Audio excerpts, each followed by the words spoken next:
Ohio political news to the rescue.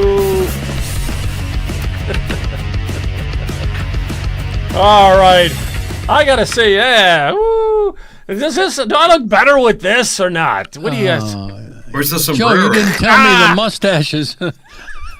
I got rid of my sombrero, too, so you should have told me. You got a hat on anyhow there. Okay, we got Brian with us. Jonathan. Well, I didn't even bring a hat or anything. Nobody told me about the garb for tonight's show. Come on. Yeah, bring a mustache.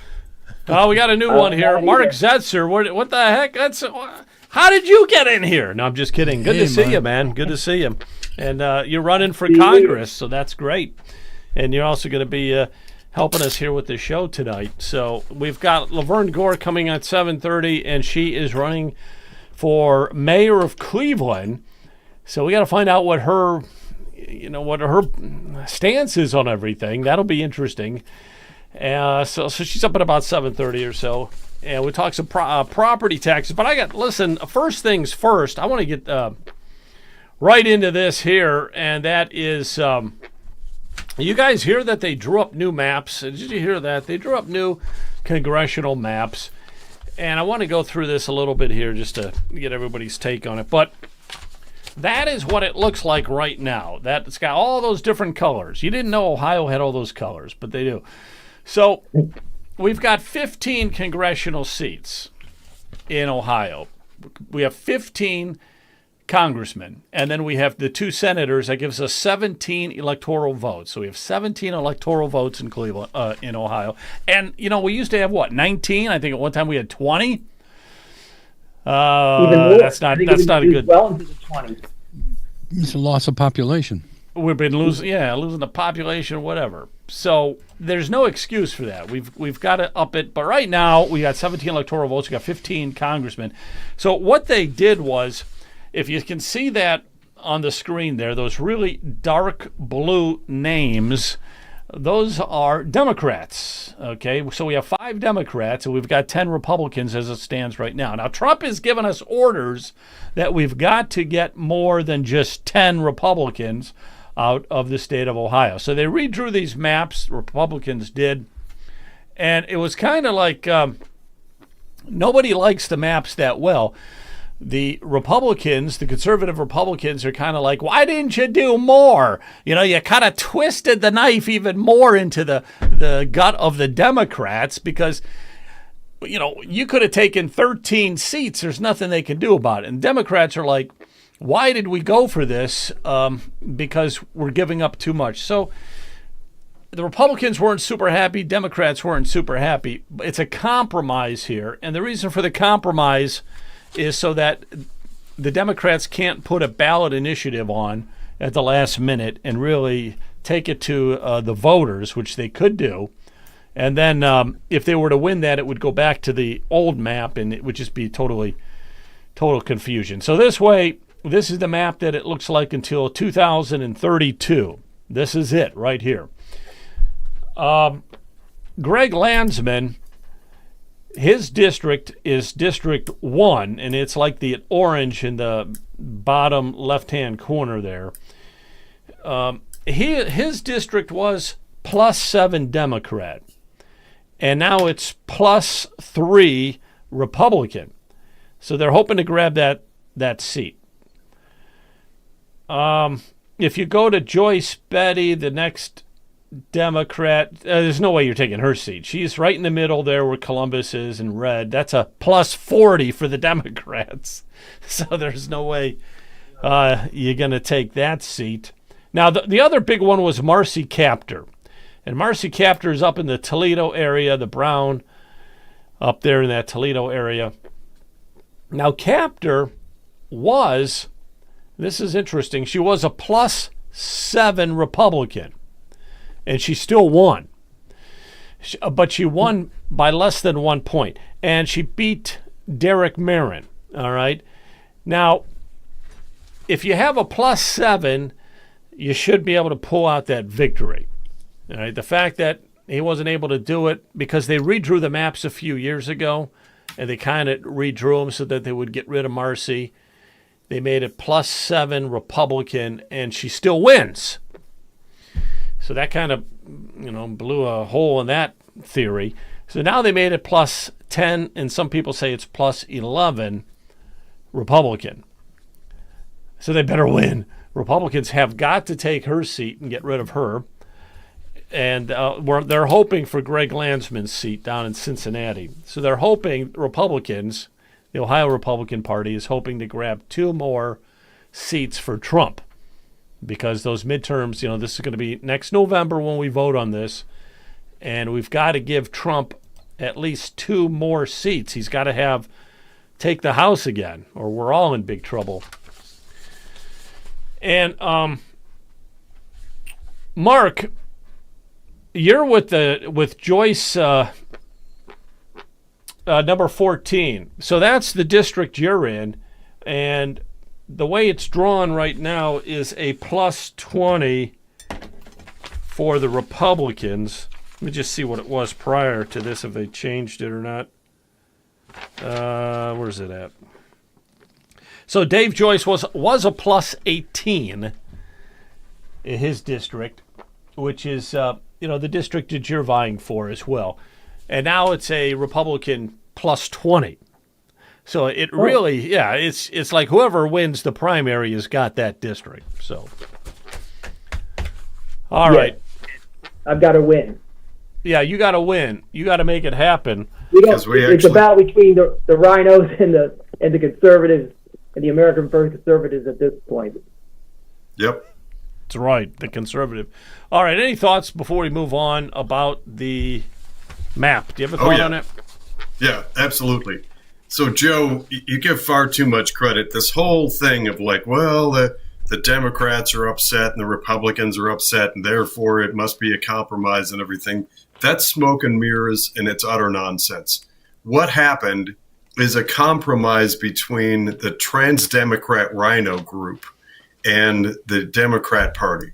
There's no conservative that's anywhere near this thing. It's so disastrous. It's just another epic failure in a long string of failures that has led to Ohio being all the disturbing things that we've covered numerous times on this show.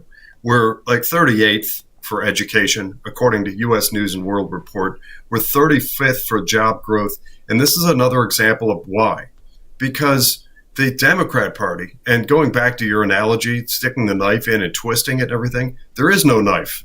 If there's a knife, the Republican Party, the quote-unquote, I'm air quoting this, the Republican Party have a rubber knife. It's a little toy, and everyone knows it, and nobody's afraid of it, because the Democrat Party moves people like Eric Holder in the Columbus area and go after lawfare and keep claiming gerrymandering no matter what the map. The map is so skewed in favor of this this minority anti-American socialist party, whatever you want to call them. It's ridiculous. So they've fought and fought and fought and made this map it's actually imbalanced dramatically in favor of the Democrat Party, way outsizing their voice. And then we get the opportunity to fight back, and we have this cabal of lukewarm, tepid non-Republicans that they just missed again. It was a big whiff with this map. And I'm going to illustrate, I think nothing illustrates this epic failure better than a post from Kevin Coughlin. Kevin writes, you should look it up if you're on X or Facebook or whatever. Kevin, the last name is Coughlin. Kevin Coughlin. Last year he ran for Ohio District 13 and came close, or last cycle, excuse me. And it came close. He's put together a terrific campaign and was within striking distance. But now his position, he says, I'm reading from his post, unfortunately, the Ohio Redistricting Commission has made Ohio 13 significantly worse, moving it from a toss-up to a D+4 district. The outcome, I'm reading a few snippets from it. The outcome of 2026 will determine the fate of Trump presidency. A small group of people have dealt a serious setback to keeping the Republican majority in the House. That says it all right there. There's what the Republican Party could have done with this. And what we talk about in places like Indiana and Texas is doing in those states some of what's been done to us all across the country for decades. You have states, and we're now openly talking about them, thankfully, finally, where we have like 35 or 40% Republican in these states with zero representation. It's awful. So yeah, those eastern coast states and stuff like that. You're right, Massachusetts. There are a bunch of them all over the place. They have no Republican representation in congressional seats at all, none. So we have one side fighting and the other side isn't fighting. That's the takeaway from this thing. And the only way that we're going to fight back successfully and get something out of this thing and actually run the possibility of turning it around is two things. And I keep talking about them and going to keep talking about them. Precinct strategy, go to ohioprecinctstrategy.org. And mic issues, sorry. Go to ohioprecinctstrategy.org.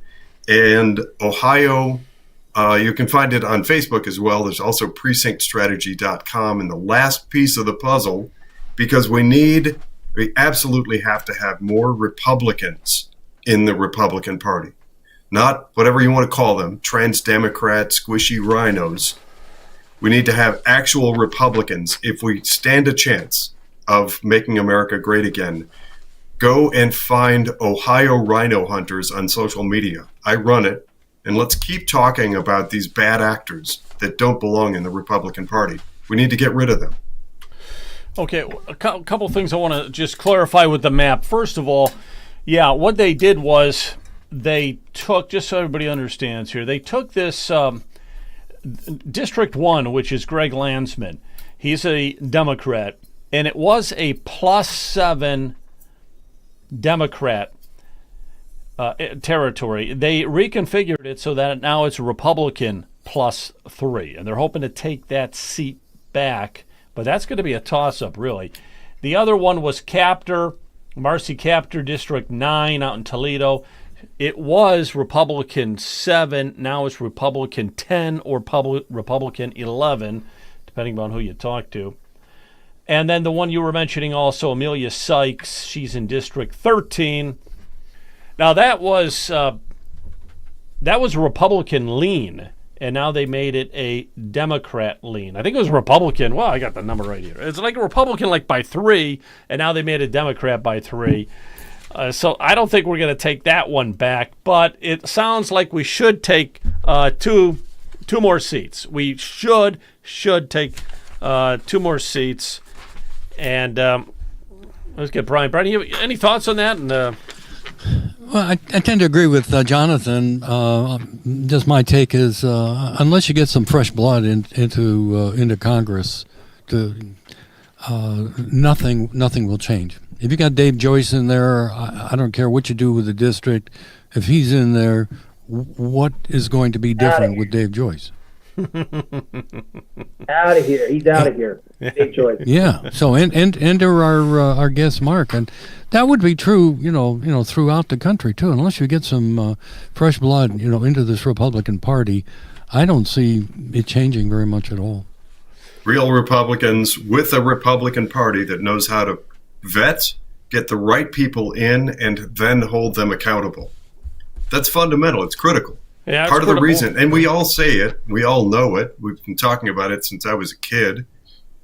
These people, we have this concept that people get into office and somehow they flip or convert, or they get swayed, and the evils of money, well, whatever it is, if they're not held accountable, they're just going to continue to get worse and stay there forever. They're going to be the people who get into these career politicians and end up there for 40 years and leave 40 years later worth $280 million or whatever because of their crooked graft and corruption. That is allowed to happen because so many central committees all over the place are just nothingness. We don't have the right people like the scouting teams for sports. We need to have the right people keeping an eye on it. And as soon as they start to go off the rails, Dave Joyce should have been out a long time ago. And it should have been local Republican parties that called him out. Hey, Dave, you're doing bad stuff. We don't like you anymore. Either get with the program Joyce and come back to being an American, or we're going to get rid of you. Joyce is in District 14, so now that is a plus 20. Look at some of these numbers here, though.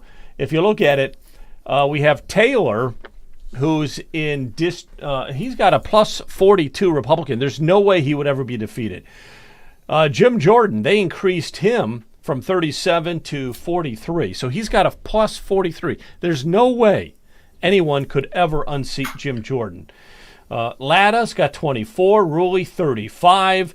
The only one that's relatively close, Max Miller, he's got a Republican of plus 11. But once you get above 10, it's really hard to defeat somebody. Those numbers, Balderson, a plus 30. It's just crazy. So anyhow, that's the way it's looking there. But that's the map they drew up, all right? So that's the map we've got till 2032. The only thing I can say is the Republicans have got to win 2 seats. They promised Trump they'd take 2 seats. They redrew the maps. They got to take 2 seats. They got to take Landsman's, and they got to take Marcy Kaptur's seat. And we'll see where that goes. Now, there's also something else here I want to talk real quick about, and that is the gubernatorial race that's coming up. We know that Vivek Ramaswamy, he's for the Republican side. We've known that for quite a while. He's built up a huge war chest, $28 million and stuff. He's looking really good, but he was looking even better when it was only Amy Acton who was in the race. Okay. Now she's no longer the only one in the race for the Democrats. It looks like Tim Ryan and Allison Russo are going to be the dynamic duo coming on board. Russo, she's got great name. That Russo name always seems to win in politics. She's an up and rising star for the Democrats, so she's going to be positioned to be very good as lieutenant governor. And then you got Tim Ryan running as governor, and he was a congressman, so he still has some name recognition and everything. So they're going to put up a formidable fight, in my opinion. They'd put up, and Amy Acton, she did not really have the support of the Democratic Party. I don't know of any current lawmakers that had endorsed her. She got some endorsements from some people that were politicians a while back, but I don't know of anybody currently sitting there. But you wait, once Tim Ryan says, I'm in, then all the Democratic lawmakers are just going to start endorsing him like a flood. But that should be an interesting development there, don't you think, Mark? What do you think about that? As far as the Democrat side, well, yeah, I think definitely Tim Ryan would be better than Amy Acton. In my opinion, she's got a bad name from her involvement in the COVID lockdowns in Ohio. But Tim Ryan definitely has the name recognition, and he would very quickly go to the top of the race there on the Democrat primary side. Could he beat Vivek Ramaswamy? I would think not in a Republican state. But Vivek also has never been tested in an election, and we'll see how he plays. And he's getting a free ride through the primary, so we'll have to wait and see. Yeah, he does. He's got a free ride through the primary, which can be good or bad. I think it's good. Here's the best case scenario: is if Amy Acton stays in. And somebody was just asking in the chat, did Tim Ryan say that he is running? Well, he hasn't officially made the announcement. He's going to do it in about a week or two. He will make the official announcement, but it's pretty much a done deal from people that are reporting from inside. There's been a lot of it on X saying that, yeah, he's thrown, from reputable sources, that he has thrown his name in. And I got to tell you, I think it's a pretty good plan by the Democrats. I think that they're finally wising up, because she was going to run for, what was it, treasurer? Allison Russo was supposed to run for treasurer, and she wasn't going to win. But this combination is pretty good, and then a lot of it depends upon who Vivek Ramaswamy chooses as his running mate. He's got to be real careful about that. Hey, Joe, I do have a question for you. Since the Republican Party already decided for the people that Ramaswamy, we're going to have to vote for Ramaswamy. Do we have to vote for Ramaswamy? I mean, when I listen to him, he's not really supporting us and our measures, and he's really voting.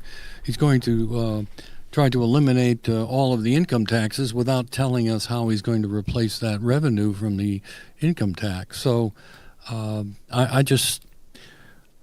Libertarians have got Heather Hill. There's another name. We haven't talked about that, but the Libertarian Party's got something. And I just find it sort of distasteful to me that the Republican Party decided for us who we should vote for. And they decided a long time ago. They decided a long time ago. I will say this, though, for Ramaswamy, he's got $28 million in saved up already. He's got $28 million in the bank ready to go. That's a lot of cash.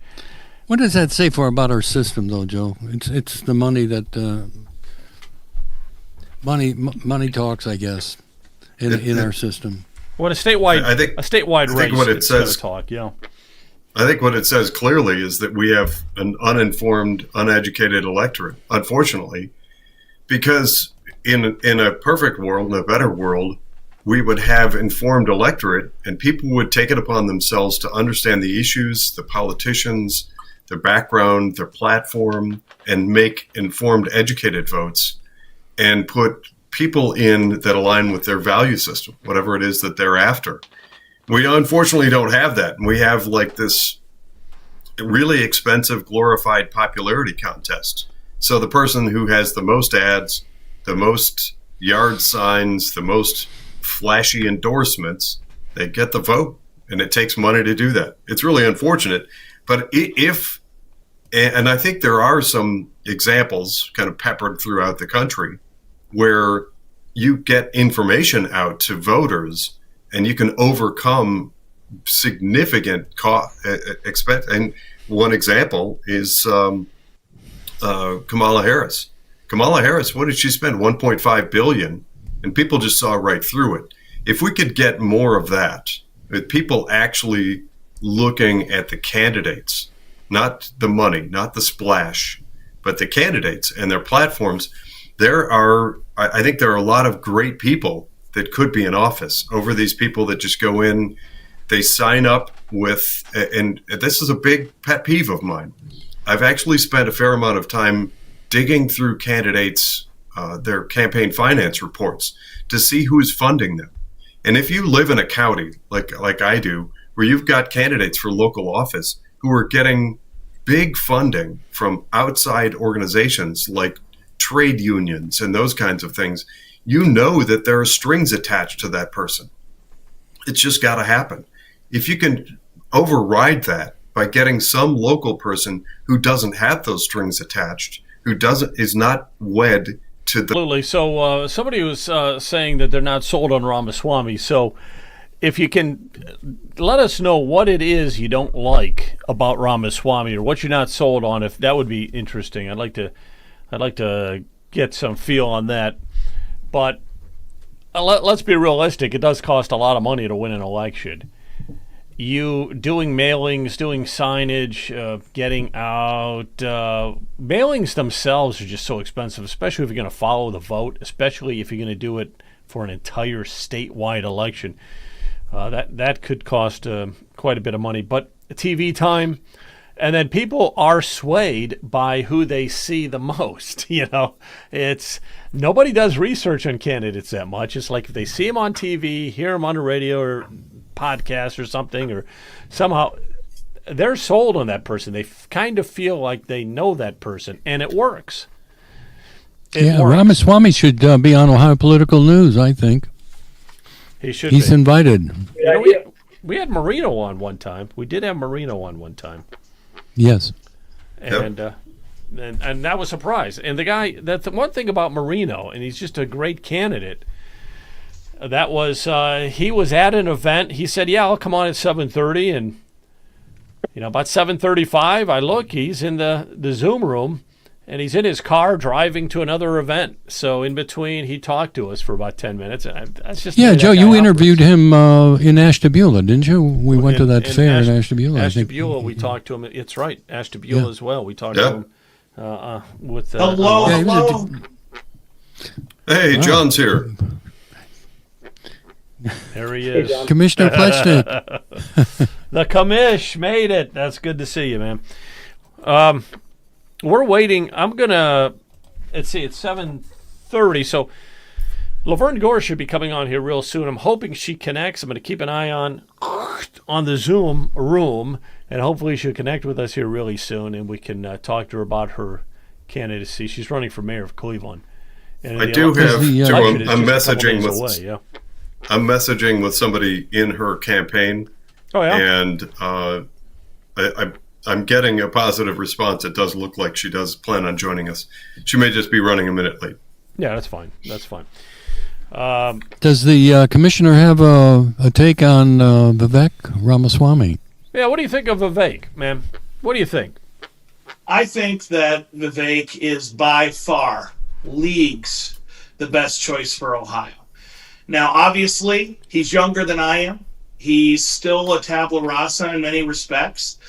And I want to learn more about his position on property taxes. My understanding is he's expressed an openness, but has not made a decision on where he stands. But overall, he's a Trump-supporting conservative businessman who wants to take Ohio in the opposite direction of Dr. Acton, which is something I absolutely... Him in the hat. He's going to run for governor. Allison Russo is going to be his running mate. She's going to be lieutenant governor.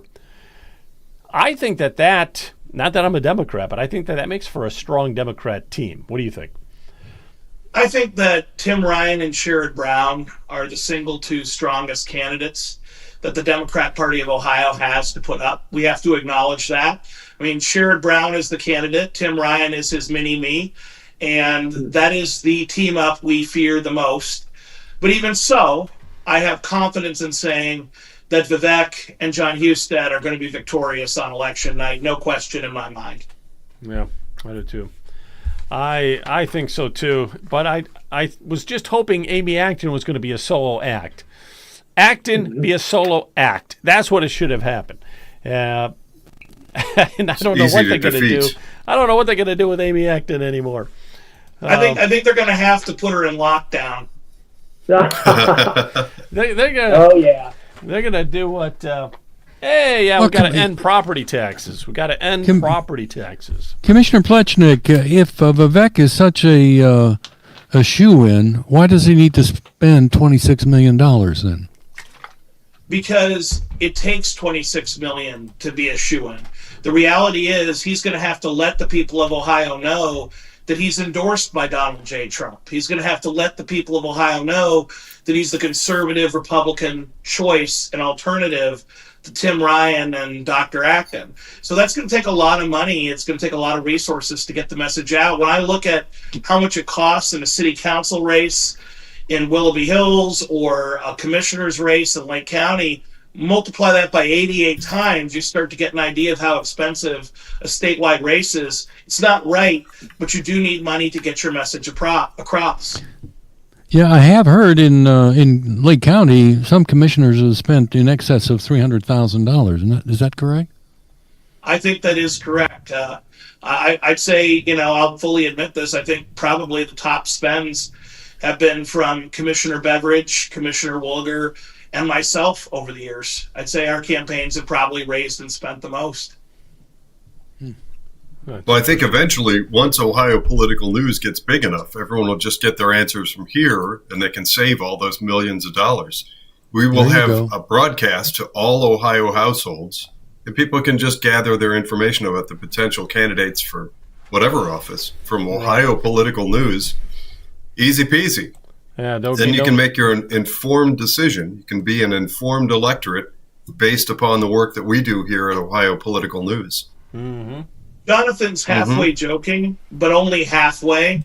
And I want to share with everyone, I was super excited. I saw today that my little clip on Ohio Political News, where I rightly say the property taxes are too damn high, well, that clip got over 1 million views on Ohio Political News. So anyone who doesn't recognize Ohio Political News as the number one source for real news in Ohio isn't paying attention The reach is incredible. We are speaking to conservatives directly with no filter, no censorship. This is Newsmax. This is Real America's Voice on the local level, and it is awesome. There you Sorry. go. Yeah, 1 million views. That is awesome, Commissioner. 1 million views on that. Hey, yeah, and I think we've got to give a shout out to Kent Kowalski for making that real. Nice job, Kent. Yeah. Kent is Kent actually with coaching us me tonight. on that too. Kent, you're with us tonight. I know you are. Where's Kent? Kent, are you there? Calling Kent. I know he's here. Well, I just have to say, Kent is a social media genius, and his work facilitating Joe Miller and Ohio Political News and all the guests like myself who are blessed to come on your show I'm here. and share a perspective. We owe a great debt to Kent Kowalski. Yep, absolutely, John. Ken, take a bow, will you? Everybody's saying good things about you. Yeah, He's Kent. so humble. Good job. Thank you. Thank you. All right, so if we're killing a minute here, waiting for hopefully Laverne Jones Gore I comes in and think joins us. she just joined us. Hang on 1 second. Oh, I'll save my Allison Russo story for another time then. No, I don't know. You But can spit it out real just quick make if you sure- like. Go ahead. Joe, I just want you to make sure before you let them out of the Zoom room that it's Laverne Jones Gore and not Al Gore, because I don't want to deal with Al Gore tonight. Laverne Gore. Yeah, we're not going to deal Opposite with end that of the stuff, but spectrum. we are Laverne going to Jones deal with Gore is Laverne. good. Laverne, how you Laverne doing Jones there? Gore is good. Oh, I think Yeah, let's see. you're muted. Let's see if we got your sound. Let me see if we got sound. Go ahead and say something. Doesn't sound like we got sound. Hang on a minute. It could be on my end. So hang on. So I'm not. Is Mayor Bibbs censoring this broadcast? Uh-oh. I wouldn't put it past him. I don't trust the guy. Try now, Laverne. And I don't have audio. All right, Joe, keep talking, please. And Joe is going to work on audio. We're going to work on audio. We're working on it. Can you open up your window and just yell out the window, and we'll catch the audio that way? No. All right, Kent, am I screwing it up, or is it a problem on their end? Kent to the rescue. Kent, please help. Check the audio on your the input for her. See if it's picking up anything. Oh no. Wait a minute. There you go. It was There we me. go. I can hear you. There we go. It was me. It was me. Okay. Okay. All right. Very good. Very good. So we do have you now. So let me give a intro to you here. It says Laverne Jones Gore, a businesswoman, political candidate running for mayor of Cleveland, challenging, of course, Mayor Justin Bibb. Conservative, and positioned yourself as a voice for change in Cleveland, which we desperately need. Okay. And you're a Marine wife, mother of a West Point graduate, and you're a Republican who stands for constitutional freedoms, equality, prosperity, which are three good things. But now I'm running. I'm an independent on this. An independent. Oh, yeah, that's right. You are running as an independent. That's right. Not as a Republican, as an Not as a independent. Republican. And No. there is no Republican running, right? No, there isn't. No. Okay. So just the Democrat and you now as an independent. Mm-hmm. So you're making history as the first independent conservative black woman to become an official candidate for mayor of Cleveland. So congratulations yes. on that. Thank you. Public safety. Yeah, I know it's raining. Yay. It's snowing. Yeah. they're- Yeah. That is the DEI snow, okay? That's what that is. We have public safety, Oh, good. education reform, economic innovation, senior services, and affordable housing. Those are some of the issues on your campaign. I think those are all of the issues. Okay, go ahead. Yeah, those are probably all of them. How are you doing tonight? I'm doing great. It's been a crazy day. Early voting, souls to the polls. We had a lot of things going on. But Cleveland has a lot of things going on, and I'm sure you already know that. You know, They do have a lot. They do. Well, we'll talk about some of those issues. And the elections just is a few days away. It's Tuesday, right? thank God. Thank God. Are you sure it's this Tuesday? Thank you. Yes, Yeah. thank God. It's Tuesday, so thank God for that. Right. Let me start off with a question here because, and we got other people here too that'll be asking you stuff. We'll just have some fun with it. Wait a minute. This isn't a grilling session, is it? I can get asked questions too, right? Oh, you want to ask questions? You could. I'm very excited about that Ohio property tax initiative. I am very excited. All right. Well, Very excited. that Brian will love to hear that. Yeah. Yeah, I'm extremely excited. Thank you so about much, that. Laverne. Yes, that's something I'm very excited about. So you're We could add 100% you- behind that, right? I signed the petition months ago. Oh, Laverne, we're going to put you on our Heroes of Ohio video. The Hall of Fame. And You have I'm just I'm been- serious about that. We are every time we have a someone in office that signs the petition, we'll add their picture and name to our Heroes of Ohio. So thank you very much. Yeah. Okay. Yeah, I don't that's know good. if I'm a hero. It just makes sense. It just Oh, yeah. makes Well, yes, thank you. Does. Mhm. Makes a lot of sense, without a doubt. Yes. All right, let's ask you a question. Okay. Most urgent challenge facing Cleveland right now that you want to tackle if you became mayor? You know, I think that I could say one thing, but I have to tell you it's a combined thing. We're talking about safety. You know, if you can't go out your house, if you can't participate in the goings on of a city, safety is the most important. I'm sure you all have read about the things that have happened in Cleveland. We've had a lot of murder, death, kill. We've had a lot of things that make no sense. We've had a child molested by other children. We've had just the crime index is off the hook. And we have my opponent who said it was down by 50%. And I don't know if he called down the summons of a greater power, but it just seemed like it's gone nuts. This is insane what's happening here in Cleveland. This is insane. The So I'll combine crime. that Wow.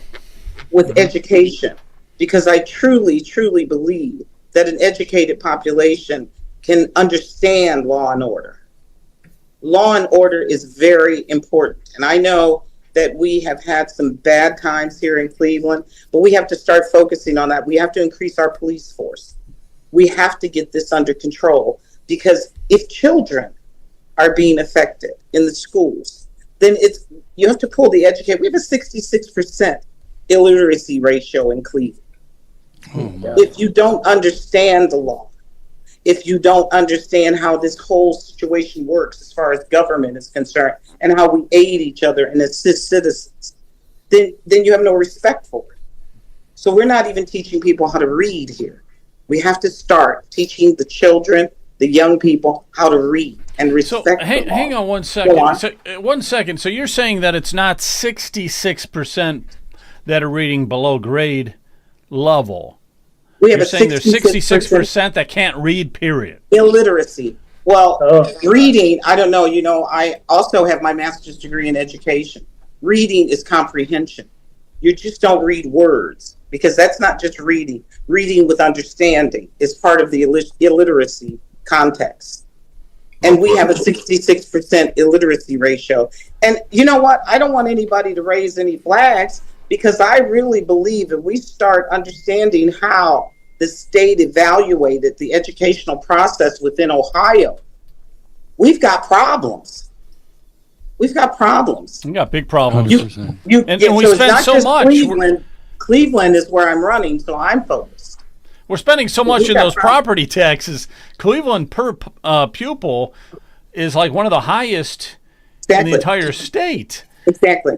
And Exactly. you're not getting your money's worth there. Well, Obviously, they're not.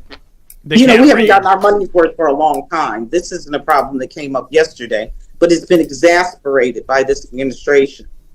We have people, superintendents, who are giving state of the schools address at the city club as opposed to coming to your local high school gym and talking to parents. We're having them at 12 noon, where the business community comes in instead of parents, because those are the people we want to reach. We want to reach parents. We want to talk to people, community leaders. But we had it at the City Club, and we sold tickets to find out how your child and what the expectations for the educational process here in Cleveland is. We sold tickets at the City Club at 12 noon when most people are working, because you do understand, and I'm not certain if any of you gentlemen do, that Cleveland is one of the poorest cities for its size in the nation. No, it is. So you've got poverty, you've got illiteracy, you've got unemployment. I mean, do you want me to go on? No. The problem with Cleveland is everybody's moved out too. It used to have like 1 million people. Now it's got like 350,000. It just shrunk to nothing. Sure. Let me go around the horn here, and you guys ask her a question while we've got her here. She could be the next mayor of Cleveland. Should be. Laverne, again, when I think about the Cleveland Browns, where the state has given them $600 million and they're moving it out of Cleveland, it just seems to me that they're hollowing out the sort of the foundation of the city of Cleveland. And when I look at Cleveland, when I was growing up, we were down there all the time, going down to the Galleria and that sort of thing. Now we don't even think about going down there again as a safety factor. So I agree. It starts with education. And somehow we've got to rebuild the family structure. In not only in Cleveland but in our society. But if you have children that are can't read, comprehend, illiteracy, they're not going to be able to hold a job. So it's a self-fulfilling prophecy that we're just not going to advance. So Cleveland has not advanced at all. It has retreated, unfortunately. Yeah. I think one of the things you have to look at when you're talking about that, and I think that's a very important discussion to have, the population has diminished. And it's diminished because we don't offer anything. How can you offer a corporation? I just read in the Wall Street Journal the other day, I think it's J.P. Morgan. J.P. Morgan said they want to invest $1.2 trillion into light manufacturing and manufacturing within these urban centers, right? Here's the catch-all. They need work-ready people. If you have a failing educational system, then you don't have entry-level people. You don't have them that can read. So certainly, we don't have a situation where we can offer opportunities to corporations to bring their headquarters here, to bring their businesses here, because we don't have anything that they can utilize. And I'm talking about human capital. We all know that the state, not the state, the country, is about 20 years behind in technology. And we have to have an educated population in order to keep up with the world. The world. Correct. And Cleveland, now I'm not going to put her down because I think she has something that's very exciting. And I've lived all over the world. I don't know if my bio told you that. But we have something here in Cleveland that is exciting. We have one of 10 freshwater lakes in the entire world. In the entire world. People think, oh my God, Lake Erie is one. We have one of 10 freshwater lakes in the entire world. Now, I'm going to jump back to your Cleveland Browns statement. I don't know how we can give $600 million away. And then the mayor here says that we're going to get $100 million. So did we get $100 million of the $600 million of the taxpayers' dollars? Or is there a new $100 million that came in out of the $600 million that was taxpayers' dollars? I don't see the benefits of having 2 Cokes and a fist bump and only walking away with $100 million. When I signed my real estate contract for my house, I have 2 lawyers present. We signed a $100 million deal for Browns, and we didn't just lose the Browns, we lost the IX Center. It seems like there's a fire sale going on here in Cleveland. But that's another issue. We signed a contract or an agreement that's lended us $100 million when the state gave us $600. So that means even if you just loaned 100 million of the 600, you're still out of pocket for anything. But there were no lawyers present. We had this deal conducted over 2 Cokes and a fist bump. I find that highly irregular, but nobody else thought it was irregular. And we didn't include city council. We included something very interesting in that we had it at one of the negotiators, or I guess negotiators' homes, and we weren't included in it. The citizens of Cleveland have been left out of this very, very important deal because we have small businesses that count on the Browns, in case you guys don't know. Well, all the restaurants, all the restaurants and everything There you around go. the stadium definitely count on the Browns and all the people that go to see them and stuff. Yeah. Sure. Yeah. So there's a lot that I want to say here, but I'm actually going to back up a step and start off by saying welcome to the show, Laverne. Thank you so Laverne much. and I have had a chance through the years of getting to know one another. I consider Laverne a friend, and I'm a huge advocate, and I really hope that she wins. So the first thing I'm actually going to suggest for our audience is find Laverne on social media and follow her. There are people, I'm sure, that you know who live in and care about the city of Cleveland.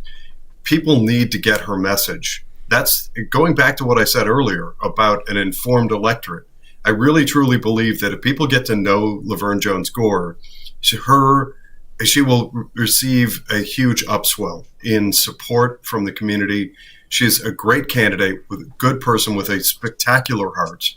I've followed her for years on social media and stayed in touch for about 5 years now. So it's a delight to have you on the program. I wanted to get that out first. So find Laverne Jones Gore on social media and follow her. She's very active on Facebook. Just a few days ago, the story of that little girl who was attacked by kids and molested. I wouldn't know of that if it weren't for Laverne caring about community. For anybody that knows, this comes up every once in a while. My family, for a few generations, has been very involved in the city of Cleveland. My father was very known in and around Playhouse Square and the rebuild. That's a proud part of my family's history. I will always have a massive place in my heart for the city of Cleveland, and I care passionately. And I think that's a lot of what's led me to be a big supporter of Laverne Jones Gore. Getting on to the things that she referenced as a former board member, chair, and territory lead of Protect Ohio Children, we covered Cleveland Municipal School District, and I happen to know a lot about it. I've looked up on the fiscal statements, the financials from Ohio Department of Education. Most recent reports show $26,137 per pupil. Keep in mind, again, of course, that's not the total sum. You're closer to $30,000 when you add in the Educational Service Center and some of the other off-balance sheet things. So figure $30,000 per pupil.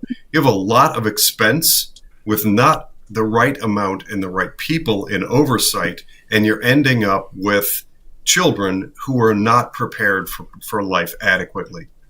I suggest, again, and this is what I've been banging the drum for years, getting competent, skilled, capable people in leadership roles is going to be critical to getting this thing turned around.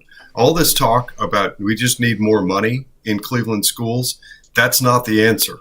We need accountability. We need safety. For heaven's sakes, these kids can't walk to school without facing violence and life-threatening situations. Get rid of that nasty thing, I forget what it's called, that oversight contract or whatever it's called, for Cleveland cops. Build back up that Cleveland Police Department, put some pride back in that police department, bring safety back, and let's get these kids a better education. And I think we could probably do it with a more fiscally responsible budget by saving Cleveland taxpayers a lot of money. And the last thing, I made myself some notes while Laverne was speaking. Her counterpart, the person that she's running against, don't forget, what was it, 3 years ago, I was calling out Justin Bibb because he was one of the first people in the nation started to advocate for this 15-minute cities. He was like, yeah, let's do it in Cleveland. Let's have the first rollout. If you're like me and think that is a horrible idea, it's threatening and intimidating and awful, the concept of these 15-minute cities. And I guess I'll turn that into a question. If that's something you know about or would care to comment on, it's my understanding that Justin Bibb, Cleveland's current mayor, was one of the first vocal proponents advocating for 15-minute city in Cleveland proper. That a question? Yes, he was. But what I want to tell you is, and some of your audience may not know, is that Cleveland has a very, very interesting situation. We have mayoral control over the school systems. I don't know if your viewers or your listeners understand that. What that means is he has another bucket of money that he can play with and hire friends and maybe not look to as a resume builder. I think that now I want you to, I like full transparency, and I hope you all understand that. I did vote for Justin Bibb, okay? I voted for Justin Bibb because I thought young people need to have an opportunity. Young people need to be present as we go forward in our country. I really believe that. I'm very disappointed because I think one of the things that happened was this was one of the other things on Justin Bibb's resume building status that happened. Yes, he was very involved in the 15-minute cities.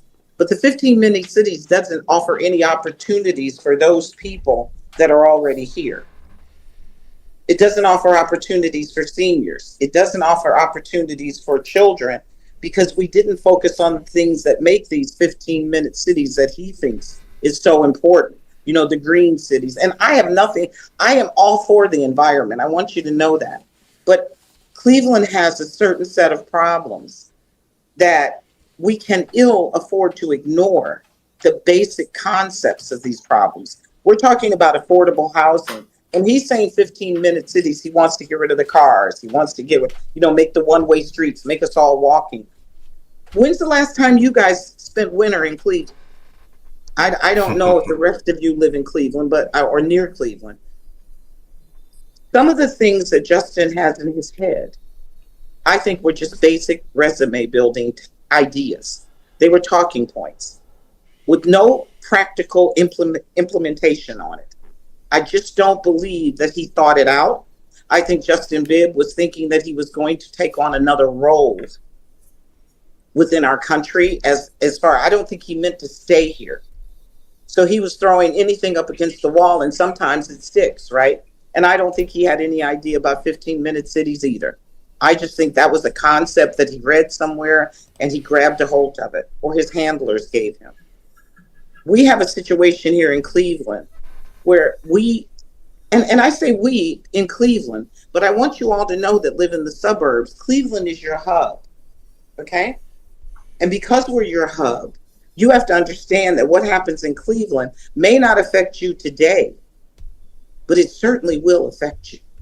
Because if you can't bring businesses, and if we take Cleveland and we make sure that Cleveland doesn't have anything to offer to corporations, industry, manufacturing, jobs, then what do you think happens when you have a city that's the most impoverished city in the nation?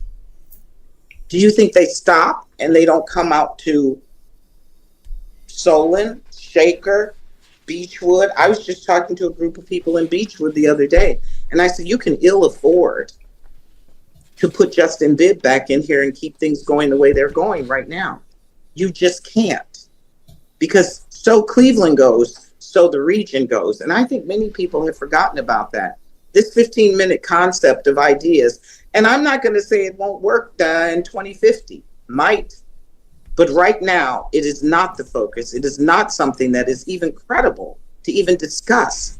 When you have potholes, you have crime, you have education problems, you have afforded. Do you know we have people living in the cemetery over in Tremont? Did any of you know that?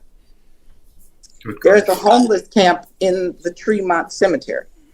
Did you know that? No, did you know down on Superior Avenue? No, I no, counted no. 30. We did not know that. No, nobody knew that. That's just insanity.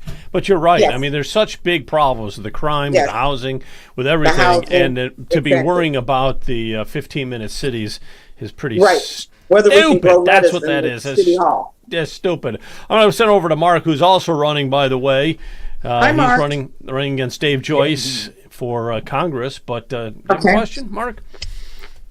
Yeah, good to see you again, Laverne. Good to see you. As you know, we both ran in the 11th Congressional District Yes. As Republicans, correct? Yes. Yes. Now, this race, you said you're independent. Is the mayor's race in Cleveland, is that a nonpartisan race? Or you just decided not to run as a Republican? No, I'm going to tell you what happened, and I guess the Republican Party decided for me. Well, and again, you may not like my candor or transparency, but I believe it's fair to tell to the people. We were told by the chairperson of our party that they were endorsing the Democrat who was running for mayor. We don't have to mention his name because he has since dropped out. But the Republican Party was endorsing a different candidate who was a Democrat.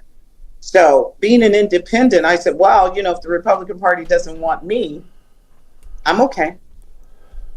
Wow, that is interesting. Wow. I did not realize that. So the Republican Party just said, no, we're not going to have any Republicans run. We're going to try to get this Democrat who... Now, was it a real Democrat or was it a dino, a Democrat in name only? No, it was a legit Democrat. Legitimate Democrat. Yes. Okay, because sometimes you can't win with a certain party affiliation. So Democrats do it. We call them rhinos.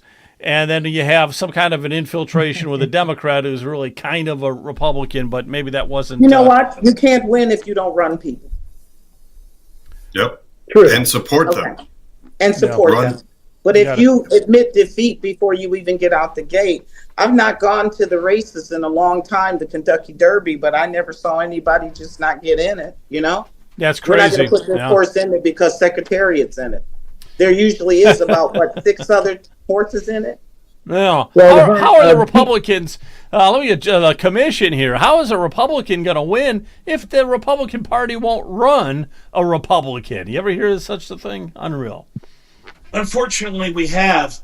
But I want to take things in a little different direction because the mayor of Cleveland is not just automatically a board member of NOACA, the Northeast Ohio Area-Wide Coordinating Agency, the MPO that controls most of the transportation dollars that flows through to local counties and cities in Northeast Ohio. But they also have several appointees who serve in the NOACA board. I think in total, the mayor controls essentially 6 votes. Oh, I thought it was 4. Okay, so you're... There's a real influence there. There's a real influence there from Cleveland. And I'm disturbed by the direction that Cleveland has been taking their transportation decisions. A few months ago, I remember sitting in church in St. Vitus, East 55th Street, that's my parish, and a former student of mine who was appointed a municipal court judge by the governor sits down next to me out of the blue and says, "Hey, professor." And I think, "What are you doing here?" He says, "Well, there's a big town hall meeting in your church hall after Mass, so here we are." And I was kind of surprised, but lo and behold, it was a meeting hosted by NOACA. And they were so excited about the quote-unquote road diet that they were imposing on Superior. In other words, shrinking the thoroughfare, shrinking the street, and putting in a bike trail. And quite literally, every small business owner along Superior said, this is going to wreck our business. It's going to make it impossible for traffic to get through and patronize us. You're taking one of the most important thoroughfares into Cleveland and you are shrinking it down. And on top of that, you're using the woke terminology of road diet, as though it's a good thing to shrink one of your major thoroughfares, and bragging about it like this is some exciting feature, when in reality, the city's effectively admitting surrender. They're saying, we're going to keep shrinking. We can't afford to maintain roads this large. We're basically admitting we have no future. And in the process, we're going to destroy all the local businesses up and down Superior. And Nowaka and the city of Cleveland were both working hand in hand on this devastating project. So I want to get your sense. If you're the mayor of Cleveland, you're on Nowaka, you have a number of appointees who are on Nowaka. How do you throw those votes, and how do you address the trend that Cleveland has had of shrinking their thoroughfares, calling it road diets, and really choking off the major veins and arteries of business in Cleveland? You know, I met with some business owners down in the city of Cleveland, right? And they did express exactly what you're saying right now. You know, the only thing I can say is, you know, in corporate America, I don't know how many of you gentlemen are affiliated with corporate America or have worked in corporate America. You know, you get 90 days to review your hire, you know? The only thing I can suggest to you on this issue is we made a bad hire with Justin Bibb. We made a bad hire who was looking for his next job. And I don't think he cared nor loved Cleveland. I think he thought he could do whatever was expedient. And I think he was looking to take the fastest rail out of town or bike out of town. I do not believe that any thought. I've met with some of the people in the city of Cleveland, and I can suggest to you that it's frightening. It's absolutely frightening, the disregard that they have for the city of Cleveland. This used to be the best location in the nation. We have a freshwater lake. We have 4 major league teams. And you're telling me that the best we can do is sell off all of our assets, shrink our freeways, move to Brook Park, and start bike lanes and one-way highway. I think Prospect's going to be one-way too. I'm just saying to you that Nowaka, under my leadership, will have to review. I believe Cleveland can grow. I believe Cleveland still has what it takes to be a city. I believe that we have a case that we can present to the federal government for an exclusive involvement. We have the fresh water. We have the airport. We have everything they need. This is a baby New York. As a matter of fact, Rockefeller was here first. And we blew it with Rockefeller. But I believe that we just have poor leadership. I don't think the current administration knows one thing about what they're doing. And as far as Nowaka is concerned, you have to understand leadership starts at the head, right? That's why they call it lead. But we also have to be willing to invest in opportunities in Cleveland. Not one person has said anything about the opportunities of Cleveland. Now we're on to the lakefront. Now we're on to every day there's something new about what's going to happen. I'm not certain that you understand. We're talking about Superior. I want to know how we're going to handle the airport congestion that happens over in Brook Park once we move there. Nowaka that's going to be a disaster. That's going to be an absolute disaster.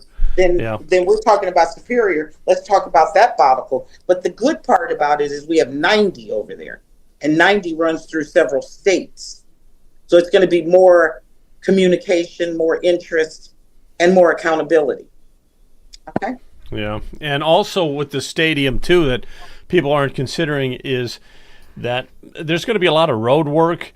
They've got to, I've read where they've got to like 71, and that's got to be an extra off ramp created or something. There has to be an overpass built, and this to the airport. Yes, this 600 million that was given is probably 1/3 of what's actually going to eventually be given to them to accomplish what they want. Well, I want to wish you the best of luck. And I appreciate that. Yeah. Thank you again for coming on. We really appreciate it. Thank you. You did a great job. I'd like your prayers. If you're praying Christians, I'd really like your prayers. Well, we will pray for you. Yep, we certainly will. Yep, You got it, Laverne. Yeah. Thank you very much, Laverne. Thank you. Thank you again. And good luck to you, sir. Thank you. Bye now. Bye. All right, so that was a great, that was a good discussion there. I hope she wins. I know she's a huge underdog, but that would be a huge win for Cleveland. That I'd would love be to see off Cleveland the turn charts around. win. Yeah, that would be an off the charts win. All right, I want to talk here for a minute about SNAP. You guys know what SNAP is, and then we're going to talk property taxes, but this quick thing with SNAP. Okay, but before we get to SNAP, do you guys know who these 55 people are? I'll give you a hint. They're senators. Oh. They are the 55 that voted not to have a shutdown. Okay? And you can see all of the Republican that are in red. We have one Libertarian, and we have two Democrats that actually said they didn't want to shut the government down. Two. One is Fetterman, and I'm not sure who the other one is. I didn't bother looking it up. But two Democrats there in blue.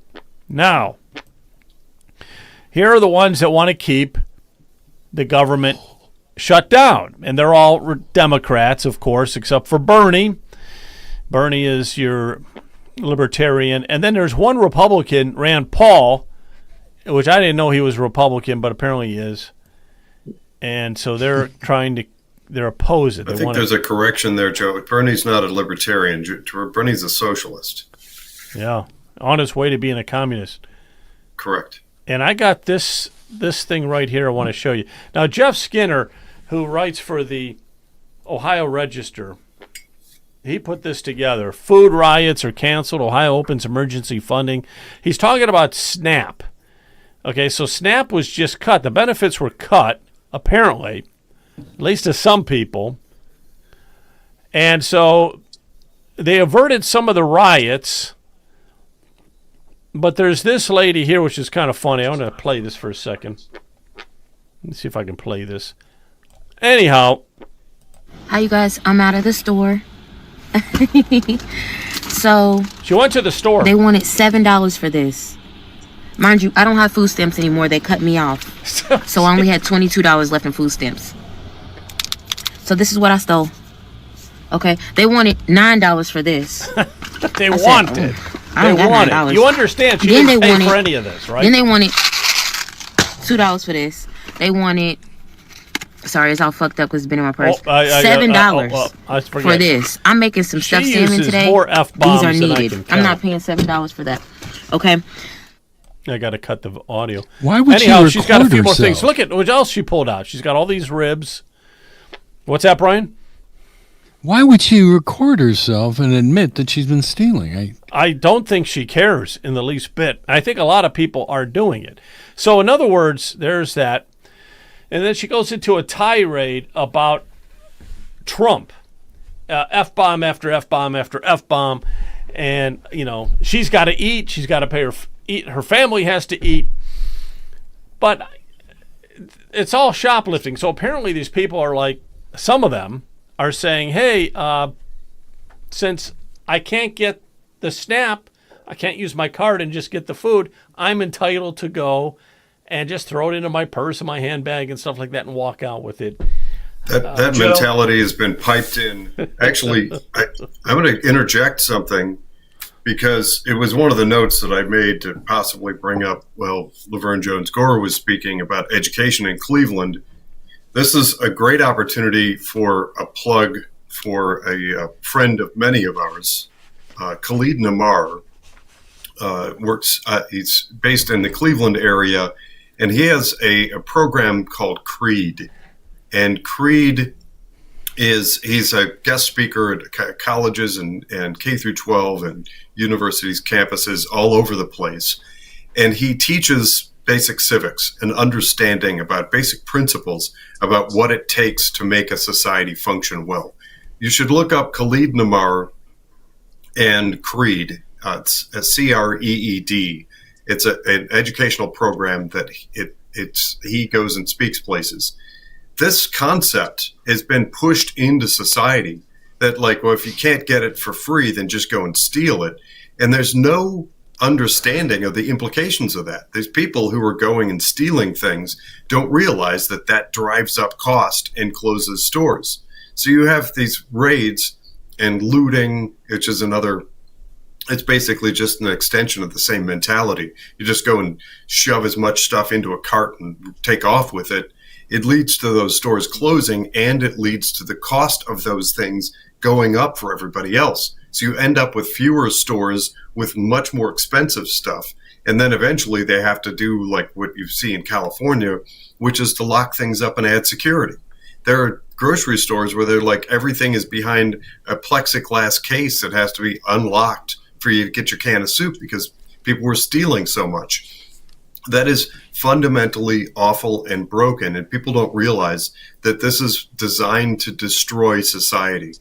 It has spread like wildfire all over social media, but just so that everybody knows and doesn't lose hope, there is a counterbalance of a lot of people posting on social media, calling them out and telling them, no, that's wrong, and here's why, and here's what to do instead. I caught a great video of a woman who has all this stuff, and she holds up, she's like, this is a box of noodles, and this is a can of tuna fish, and you can get these for like $1 each, and you simply put them on the stove, and you can make food for $2 and make it, and put some saltines on the top, and it's almost like a tuna casserole. Then they're pushing back. You're finding it on social media. So there are a lot of posts that are just a gut punch to society of people like this saying, if I don't get it for free, I'm just going to go and steal it. But just keep looking if you are on social media, and you will find some hope and some counterbalance. So, Joe, 4 words: thou shalt not steal. Wait, who said that? We need to remember the 10 Commandments. We need to remember the Bible. Our government was not made for immoral men or women. A free society, a store where you can pick up a can of soup, assumes that you are not going to steal it if you can. And we will lose our freedoms, and we will lose this free market society if we don't maintain law and order. Yeah, there's a reason why the biggest line item in Lake County's budget is law enforcement, whether it be the sheriff's office, the courts, the prosecutor. When people are convicted of crimes in Cuyahoga County, it's often catch and release. People get in, they get out. Sometimes they don't even need bail. In Lake County, when they find out they accidentally committed a crime in Willowick or Willoughby Hills right on the border, they cry and they gnash their teeth because they know we have a dedicated prosecutor's office that is going to hold them to account. Shoplifting is a very bad idea in Lake County, Ohio, and we will prosecute you to the fullest extent of the law. We will put you in jail, and yeah, that's why we have to build a big new jail. Sadly, these things are necessary, but we have to have elected officials who maintain law and order so that our stores and our businesses are safe. We can't allow every time people disagree with a president or a political decision, a riot or shoplifting. Ultimately, people have to follow the law. We have to enforce the law when they don't. And we need to start rebuilding morality in society so that we don't have to spend so much money on enforcement. People enforce for themselves. That's very good. Very good. So you guys are against stealing, I guess, is what you're saying. I just thought it was interesting that they feel as though they have that right and that responsibility. They can just go ahead and do it. But Joe, that's the point. In some jurisdictions, there's so little enforcement of the law that people feel safe putting on a video and saying, "Hey, look what I stole." You're confessing to various misdemeanors and felonies on tape with your face showing for the whole world to see.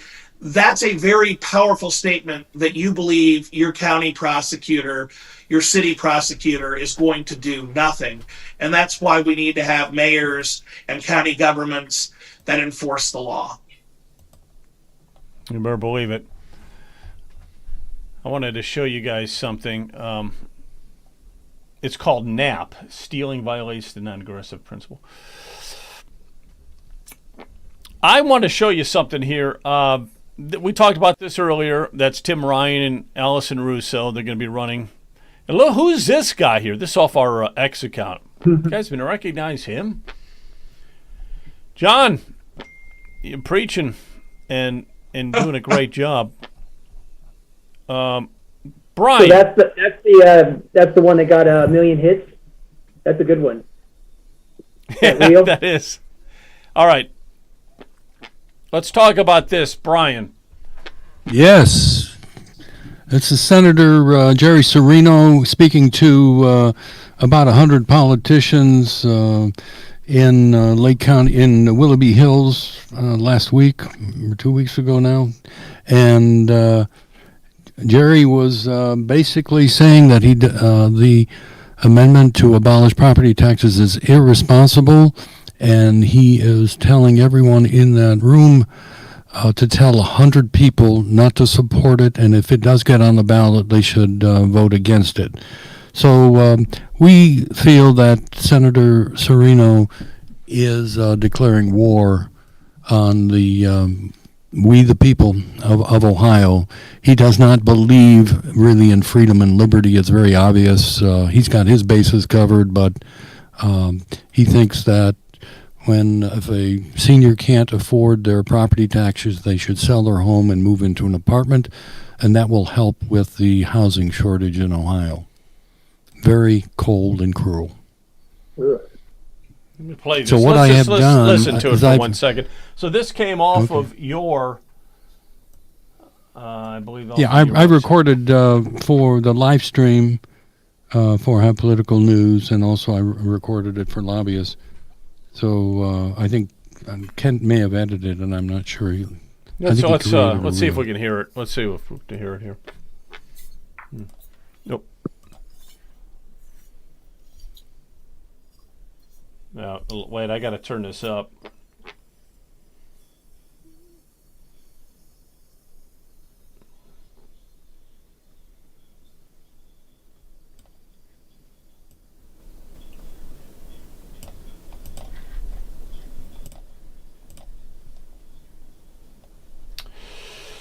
Wonder why I can't. All right, hang on 1 second. Yeah, I got to get that louder so that we can hear it. Unfortunately, if you click on the audio signal, the insignia at the bottom, the little icon with the speaker, does it give you the volume control? Looks like it's not selected, Joe. The little audio icon on the bottom. Hang on 1 minute. Can you guys hear this at all? Wait. No. Oh. No. It's silent. Yeah. So maybe click on that little speaker icon and see if it has a slider control. All right. I'll see if I can get it. I thought for sure you guys could hear that. All right. Sorry about that. All right. So let's do this then, Brian. Let's go and explain what that was, because I think it's really important. So Senator Serino of Lake County, right?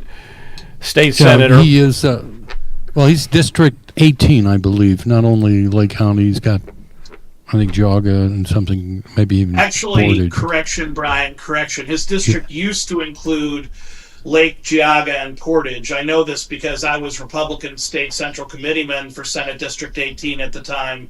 So it was a Lake Geauga Portage district. But in the last redistricting, it changed to Lake Cuyahoga. Lake Cuyahoga. Yeah, well, he was invited to speak to the politicians in Willoughby Hills. The commissioner for Lake County, Regovich and Beveridge, were explaining that there's going to be a reduction in property taxes for certain seniors, the homestead exemption, and the other 2.5% credit, home ownership credit, and most of it is going to be paid for by the communities. Commissioner Plechek may be able to give some more details, but I was there on behalf of Ohio Political News to live stream it, and I was really aghast when I heard what Senator Serino said, and what I wanted to do and what I did do today was I sent a survey to all of the state senators and the state representatives, asking them if they're going to sign the petition. Basically, the options are, yes, I've already signed it, because there are two, Tex Fisher and Jennifer Gross they've already signed a petition to abolish property taxes. Then they can say they will sign it, no, they won't sign it, and no, they won't sign it because they agree with Jerry Serino and the other thing is they're unsure. So what we're going to do, I've given them 2 weeks to respond to that survey, and I will post that survey, on Lobbyists for Citizens and on Ohio Political News, so that the people can know how their senators and representatives, what they think about people being priced out of their homes. So The let me jury just declaring say, war on the people. So let me just say, I think that this is going to be major news when Brian Massey releases the results of the survey, because Ohioans want to know where their state reps and state senators stand on this issue. Ultimately, short of a petition to amend the Ohio Constitution, the only one who can amend Ohio law are those folks, our state reps, our state senators. So their opinion on this issue matters more than anyone else. So I think a lot of folks want to know, where does my state rep, where does my state senator stand on the issue? And Brian, when you release those results, I think that they're going to be very powerful. Whether they respond or not, I think it's going to tell us a lot about where our state house and state senate stand in representing we the people. So that's number one. I think that's going to be huge news when it's released, and hopefully we'll hear it here first on Ohio Political News. Okay, we'll save it for Ohio Political News. But I will say, Brian's referring to the commissioner's vote this past week to double the homestead exemption and to double the owner occupancy credit on property taxes. And HB 96, which was the Ohio budget this year, gave a new power to county commissioners. It's not something we were told about, asked for. It was dropped in our lap without any notice by the budget. And essentially, the budget took effect, I think it was October 1st. And this bill gave us until October 31st to decide, do we double the homestead exemption for low-income seniors? Do we double the owner occupancy credit for homeowners or not? So we had essentially 1 month to make this decision. Unlike the base level, the original homestead exemption and owner occupancy credit, which are reimbursed by the state, which is how it should be, because the state ultimately gets the majority of our property tax to pay for public schools. This is not reimbursed. So it simply is a cut to every budget. It's a cut to Lake County's budget, which I vote on. It's a cut to every school district's budget. It's a cut to every library, city, village, township, taxing authority in the county. And so we had a choice. We either vote to give tax relief to homeowners and low-income seniors, or we don't.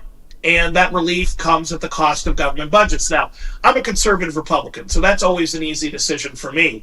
If I have an option to cut spending and cut taxes, heck yeah, that's where I'm going to go. That's what I'm going to do. I've never seen a tax cut I didn't like.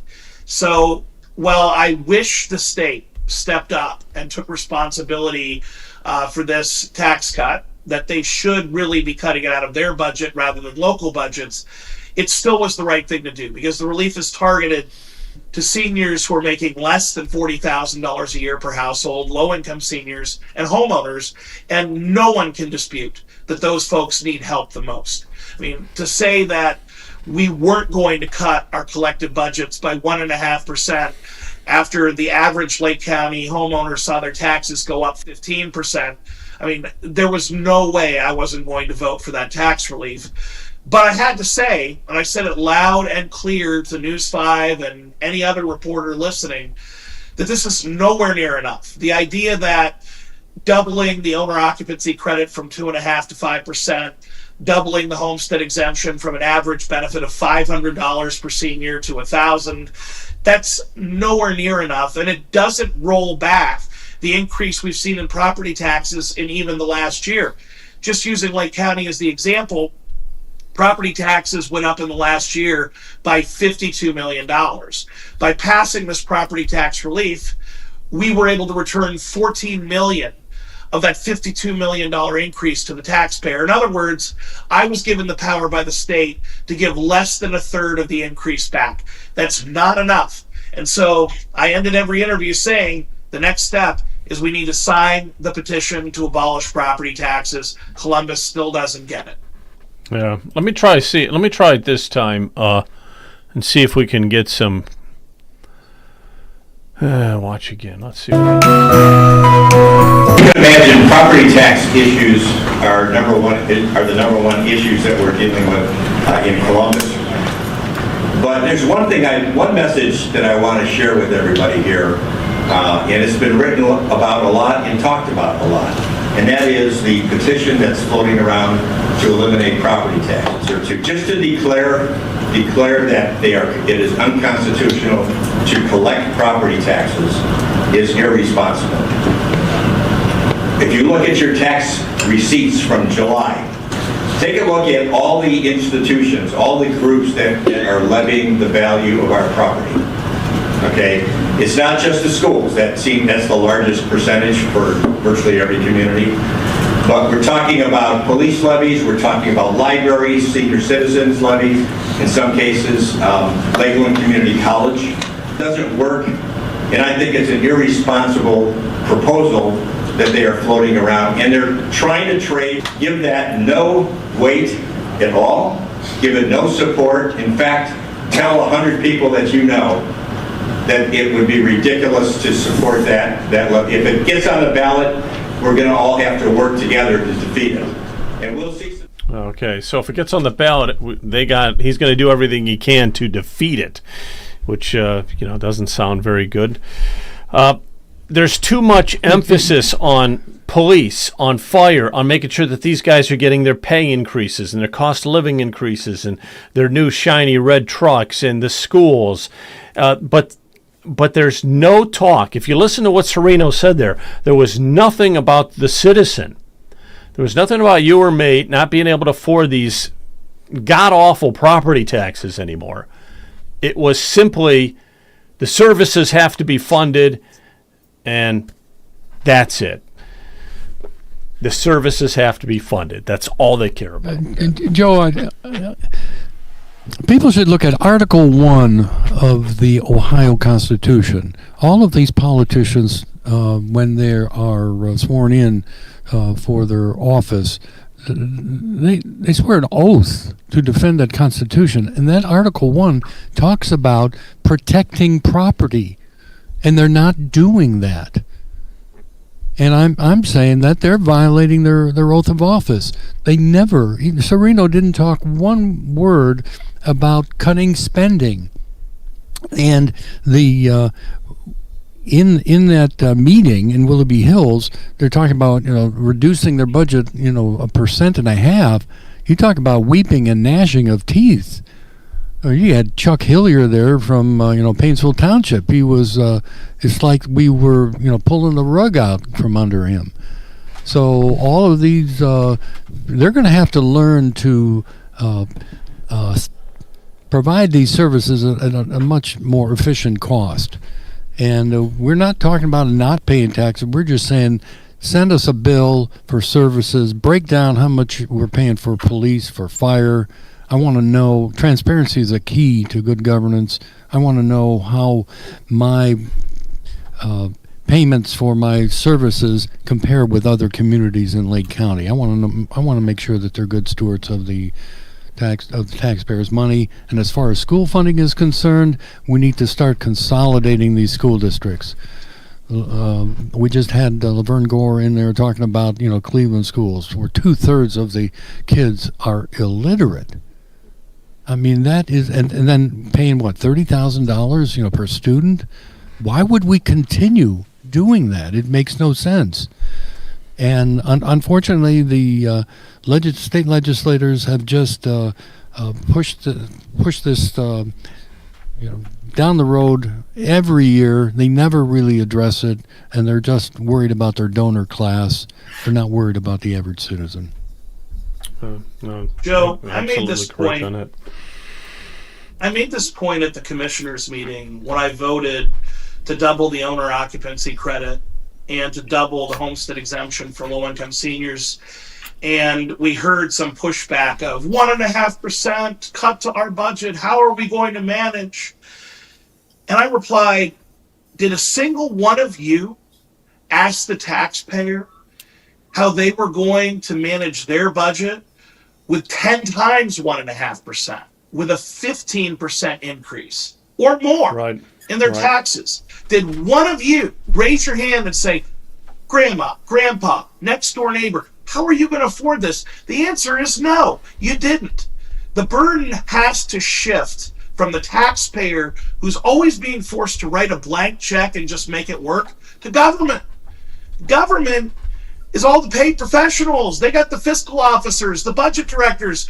They're the ones who should be forced to make the difficult decisions at their dais, at their table, rather than passing the buck to our kitchen table over and over again. Cry me a river when your budget is cut by 1.5%, when you're willing to pass on 15% increases to grandma and grandpa, and if they have to sell their homes, so be it. You don't give a damn as long as you're paid. This has got to stop. It's not just grandma and grandpa. It's affecting everybody. It's affecting the youngest generation too, trying to be able to buy a house. So it's affecting everybody. But the citizens, and what I love about this movement that you guys are doing, is the citizens are taking the initiative and saying, to hell with the auditors and everything else.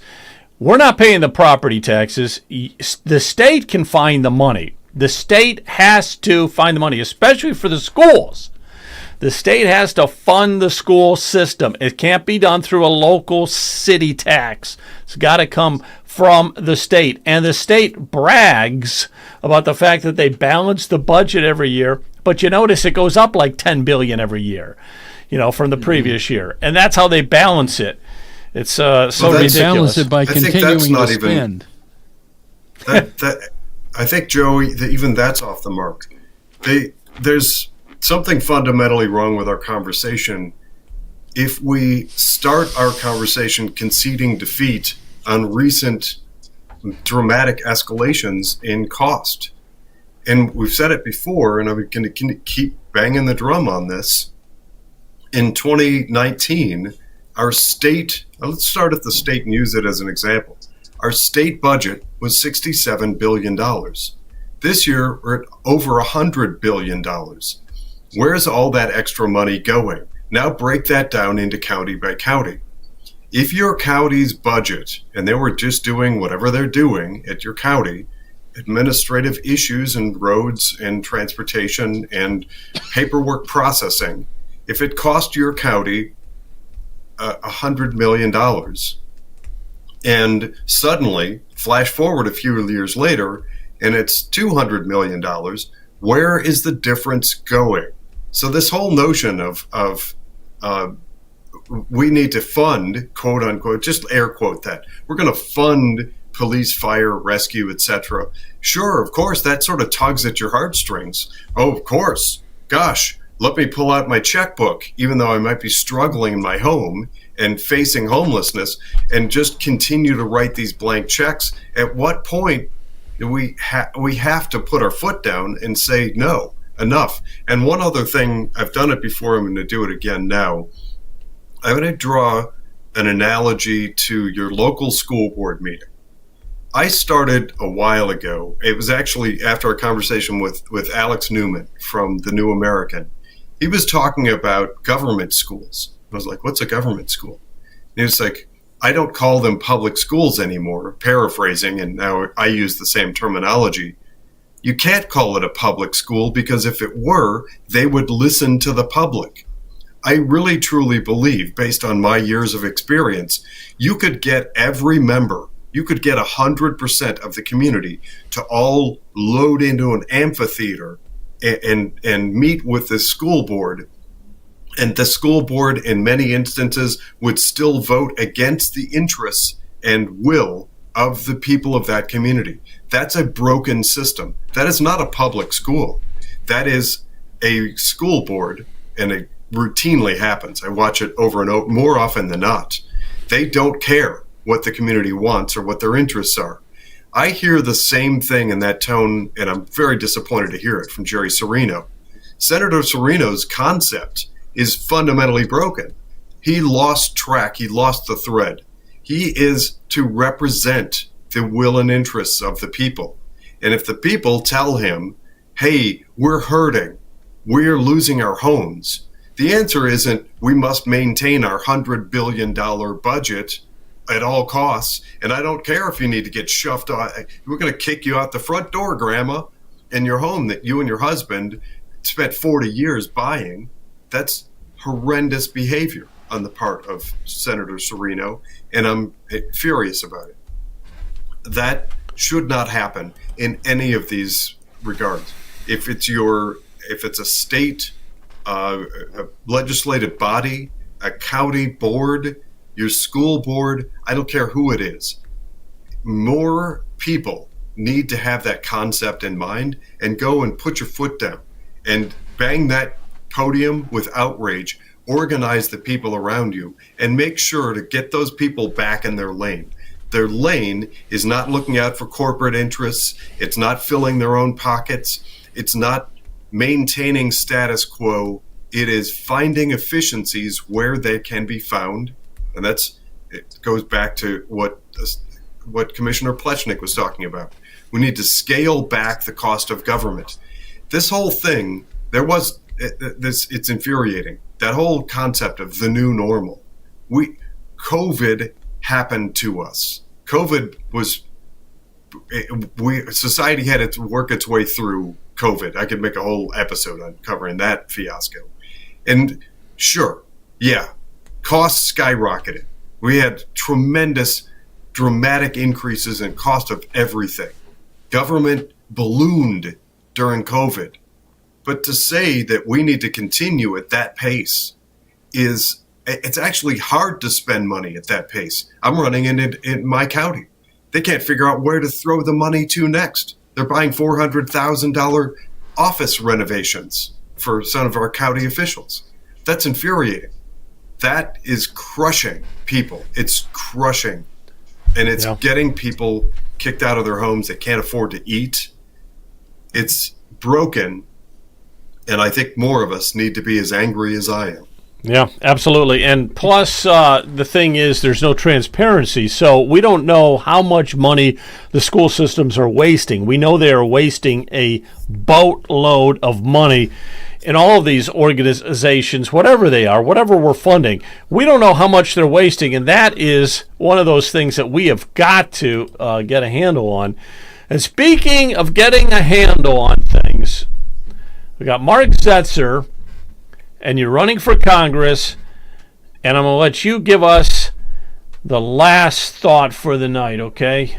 And, good luck with your whole run, and you're a co-host tonight, so that we appreciate that tremendously.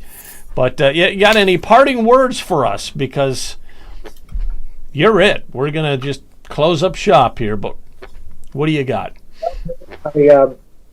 I've been around in 5 counties since April when I announced my exploratory committee, and all kinds of meetings and candidate debates. And the same thing that I'm hearing all the time, of course, is this massive inflation that started with COVID. Well, it didn't start with COVID, but it was ramped up like it was some type of World War type of expenditure. And all this inflation is showing us that government has become totally unaffordable to Americans, to average Americans, to taxpayers. And I think we really need to look at the fact that before we talk about Make America Great Again, what America are we talking about? Are we talking about the 1950s, the 1960s? Yeah, America was upward and coming. We had upward mobility. The economy and people benefited from innovations. The government inflation wasn't eating all those improvements up. But since then, we don't have much improvements, even though we continue to have innovations. We have incredible inventions, but the costs don't go down. What about if we look back to before 1913? Because that's when the federal income tax started. That's when the Federal Reserve started. But before that, the country was growing incredibly well. And we had everything we needed. We had roads, bridges, canals, railroads, schools, hospitals, charities. And there wasn't hardly any government. We kept almost everything we had. We had almost unlimited immigration. And it wasn't a problem. We weren't even counting who was coming in to the country because there was no welfare. They came here to work. They were not draining us. They were contributing. They were building the country. So I think we really need to reevaluate, why is the government providing goods and services at all? It really shouldn't. It really can't. The government has no customers. They cannot respond to markets. They cannot respond to budgets. This is the theme I'm seeing everywhere. And we really need to reevaluate the role of government in society. I don't think it can deliver goods and services at all. Very good. I agree with that. Yeah, very good. Well, thank you, guys. Thanks, everybody. Really appreciate everybody's time Thanks, tonight. Joe. God Thanks, bless you John. all very Thank much. you. Have a good night. Commissioner, Thank you. thank you. Thank you. Thanks, Mark. Good night. Now you panic, now you cry. Tears don't work, truth don't lie. The games are done, the match